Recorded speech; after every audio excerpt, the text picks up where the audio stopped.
Este fin de semana estuve leyendo y releyendo algunos diarios españoles, también franceses, y me llamó la atención el grado de sintonía. Bueno, acá le diríamos el nado sincronizado, ¿no? El grado de sintonía, yo diría sintonía muy fina, además, entre estos diarios europeos, tanto como El País, como Liberación, El Mundo, también de España, en relación al conflicto, la óptica unívoca en relación a esta guerra, ¿sí? ¿Por qué digo esto? Bueno, no hay en las coberturas, en los enfoques editoriales, ningún margen para considerar no que Putin tenga razones o no para hacer lo que hizo, sino que se adopta un discurso, incluso que va de derecha a izquierda, digamos, ¿no? El diario El Mundo, que quizá no es un diario progresista, hasta Liberación, que es el diario, para que se den una idea, el que opinaba acá en la tapa de Liberación era François Hollande, que fue presidente, un presidente socialista francés, que alguna vez incluso encarnó como una especie de gran esperanza del progresismo europeo. Bueno, y el tipo no había ninguna diferencia entre lo que podía decir Biden en relación al conflicto. Y claro, esto tiene una explicación. Primero, que la Unión Europea construyó finalmente una narrativa, un discurso y una especie de nacionalismo transnacional, aunque suene contradictorio. Y por el otro, el papel que juega la OTAN. Son todos países que integran este tratado militar, que algunos consideran ya debería estar extinto, porque cayó cuál era su principal objetivo o su principal justificación en realidad para su existencia, que era la Unión Soviética. Pero ese tratado militar sigue existiendo. Es ese tratado militar el que llevó, si se quiere, a un clima, a partir de ciertas decisiones, en este caso con Ucrania, que aceleró un proceso que culmina con la decisión de Putin de avanzar con sus tropas sobre Kiev. Todavía está irresuelto, hay mucha expectativa, pero sobre todo hay mucha incertidumbre sobre cuál va a ser finalmente el desenlace de lo que está pasando. Es tan incierto el panorama, pero tan incierto el panorama, que a la vez que se hace la guerra se hace la paz, o se trata de hacer la paz en este caso.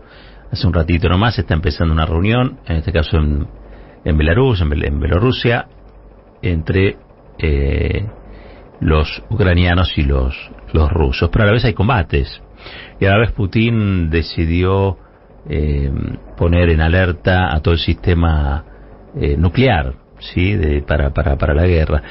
Realmente alistar sus armas nucleares, ¿no? Realmente es un panorama de mucha incertidumbre, muy preocupante. Pero vuelvo a lo que estaba comentándoles.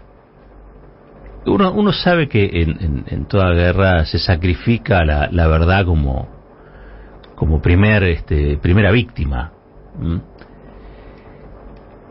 Lo que informan los diarios de la OTAN, o los diarios de los países miembros de la OTAN, ese nado sincronizado, esa sintonía fina de la que estábamos charlando hace segundos nomás, es una justificación para que la OTAN llegue a la propia frontera con Rusia y que lanzaderas de misiles puedan en cuestión de minutos alcanzar la capital a través de lanzaderas de misiles ubicados en Ucrania. Estos misiles, que pueden tener ojivas nucleares, lleguen a la capital rusa en cuestión de minutos. Esa es mejor dicho, Rusia o Putin reaccionan frente a esa posibilidad. Es un desequilibrio muy grande. Esto no justifica para nada. Ustedes saben, en la guerra es tan vieja como el mundo, si se quiere, pero uno a esta altura ya diría que el pensamiento pacifista, lo primero que a uno le surge decir frente a situaciones así es que sea a través del diálogo, que sea a través de la negociación, que se evite la guerra. Bueno, en la guerra todos pierden algo, ¿sí? Algunos dicen, bueno, están los vencedores, sí, pero todos pierden algo en la guerra. La guerra en sí es un fracaso de todo lo demás, es un fracaso de la paz, es un fracaso del diálogo, es un fracaso de la negociación. Uno me parece que ya sabe desde el lugar que se planta para hablar sobre estos asuntos. Pero si uno quiere explicar el origen del conflicto está claro, lo explica el propio Putin en sus intervenciones públicas. Está por ahí dando vueltas un video, una periodista que le pregunta, y él contesta largo, pero esencialmente el resumen es es que la OTAN descompensa, desequilibra una situación previa, llevando la posibilidad de un ataque a la geografía rusa, digamos, al territorio ruso y fundamentalmente a su capital, en menor cantidad de minutos que lo que podría responder Rusia. Ese desequilibrio desemboca en esto. Ahora, ¿por qué la OTAN fue tan lejos? Algunos dicen, bueno, pero el objetivo no es Rusia, el objetivo en realidad es China. Bueno, yo no sé si esto hay que seguir mirándolo con los ojos de la Guerra Fría. Me resisto a creer que todavía eso exista, aunque a veces cuando veo los diarios de la OTAN me entran dudas, ¿no?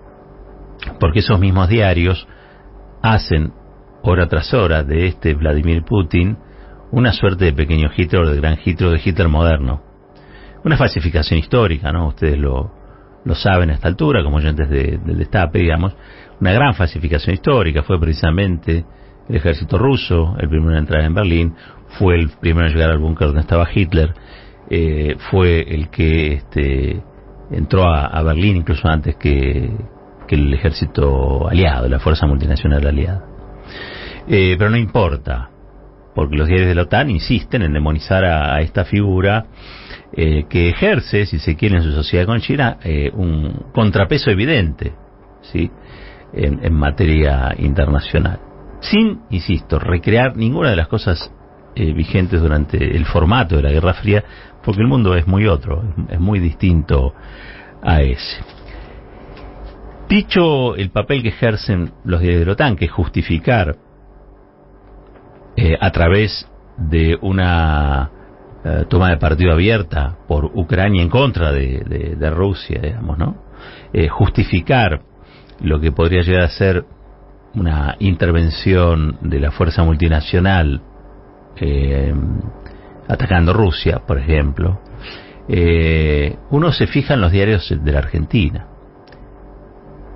Y los diarios de la Argentina informan sobre el conflicto como si acá no hubiéramos tenido una guerra como la de Malvinas, por ejemplo, donde un país integrante de la OTAN mató 600 compatriotas, ¿no?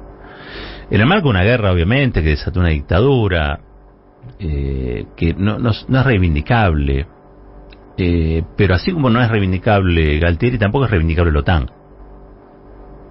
De esa guerra no hay nada que reivindicar.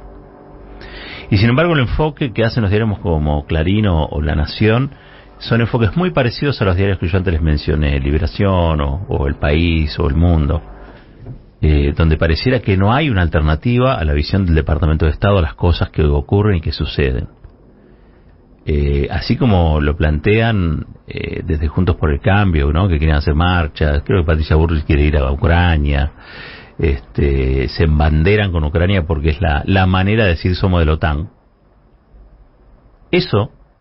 Eso mismo sucede en los diarios locales, y es un problema, porque marca no solamente el nivel de subordinación que tienen estos diarios a lo que podría llegar a ser una hegemonía mediática de escala planetaria, sino que nos dejan a nosotros muy desguarnecidos, ¿no? Porque este alineamiento que tienen los diarios locales, no todos, pero estoy hablando de los principales, los de mayor circulación, los que forman parte del monopolio mediático, nos escamotea un montón de información que no tenemos. Entonces tenemos que responder visceralmente a lo que sucede y ocurre, y no con información. O sea, respondemos por impulso. Nos conmueve ver situaciones de la guerra, pero fíjense ayer Clarín y La Nación en sus tapas tenían a 3 mujeres ucranianas armadas, eran las mismas en 2 situaciones distintas, Clarín y La Nación. Yo no quiero en esto generar mayor suspicacia, o no quiero ponerme conspiranoide, pero la verdad es que es llamativo que sean las mismas mujeres que hayan cambiado simplemente de la situación, y que tanto Clarín y La Nación tengan un enfoque unívoco sobre lo que ocurre. Pero bueno, nada sincronizado en materia local, nada sincronizado en materia internacional. Por eso yo hoy quería hablarles de los diarios de la OTAN.